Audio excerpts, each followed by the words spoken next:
1 Kings chapter 20. Now Ben Hadad, king of Aram, mustered his entire army.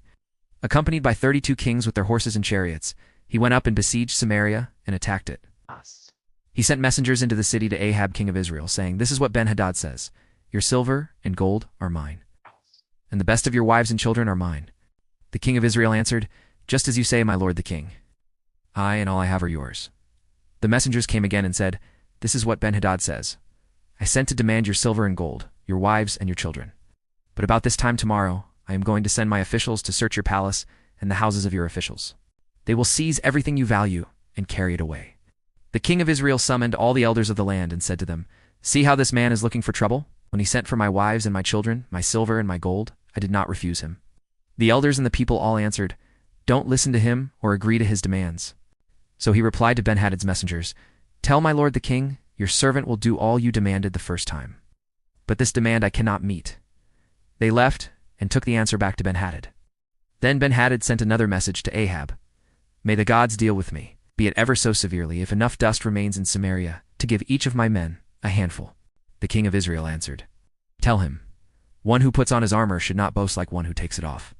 Ben Hadad heard this message while he and the kings were drinking in their tents, and he ordered his men, "Prepare to attack." So they prepared to attack the city.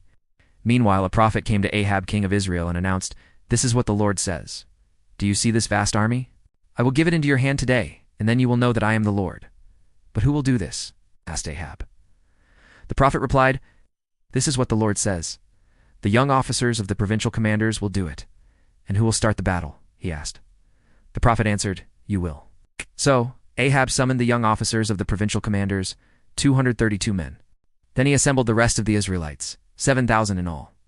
They set out at noon while Ben Hadad and the 32 kings allied with him were in their tents, getting drunk. The young officers of the provincial commanders went out first. Now Ben Hadad had dispatched scouts who reported men are advancing from Samaria. He said, "If they have come out for peace, take them alive. If they have come out for war, take them alive." The young officers of the provincial commanders marched out of the city with the army behind them, and each one struck down his opponent. At that, the Arameans fled, with the Israelites in pursuit. But Ben Hadad, king of Aram, escaped on horseback with some of his horsemen. The king of Israel advanced and overpowered the horses and chariots and inflicted heavy losses on the Arameans. Afterward, the prophet came to the king of Israel and said, "Strengthen your position and see what must be done, because next spring the king of Aram will attack you again." Meanwhile, the officials of the king of Aram advised him, "Their gods are gods of the hills. That is why they were too strong for us.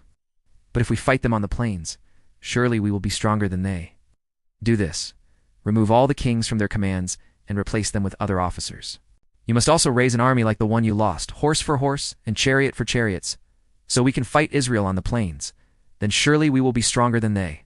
He agreed with them and acted accordingly. The next spring, Ben Hadad mustered the Arameans and went up to Aphek to fight against Israel. When the Israelites were also mustered and given provisions, they marched out to meet them. The Israelites camped opposite them like 2 small flocks of goats, while the Arameans covered the countryside. The man of God came up and told the king of Israel, "This is what the Lord says. Because the Arameans think the Lord is a God of the hills and not a God of the valleys, I will deliver this vast army into your hands, and you will know that I am the Lord." For 7 days they camped opposite each other, and on the 7th day the battle was joined. The Israelites inflicted 100,000 casualties on the Aramean foot soldiers in one day. The rest of them escaped to the city of Aphek, where the wall collapsed on 27,000 of them. And Ben Hadad fled to the city and hid in an inner room. His officials said to him, "Look, we have heard that the kings of the house of Israel are merciful. Let us go to the king of Israel with sackcloth around our waists and ropes around our heads. Perhaps he will spare your life, wearing sackcloth around their waists and ropes around their heads." They went to the king of Israel and said, "Your servant Ben Hadad says, 'Please let me live.'" The king answered, "Is he still alive? He is my brother." The men took this as a good sign and were quick to pick up his word. "Just your brother Ben Hadad." They said, "Go and get him," the king said. When Ben Hadad came out, Ahab had him come up into his chariot. "I will return the cities my father took from your father," Ben Hadad offered. "You may set up your own market areas in Damascus, as my father did in Samaria." Ahab said, "On the basis of a treaty, I will set you free." So he made a treaty with him and let him go. By the word of the Lord, one of the sons of the prophet said to his companion, "Strike me with your weapon," but the man refused. So the prophet said, "Because you have not obeyed the Lord, as soon as you leave me, a lion will kill you." And after the man went away, a lion found him and killed him.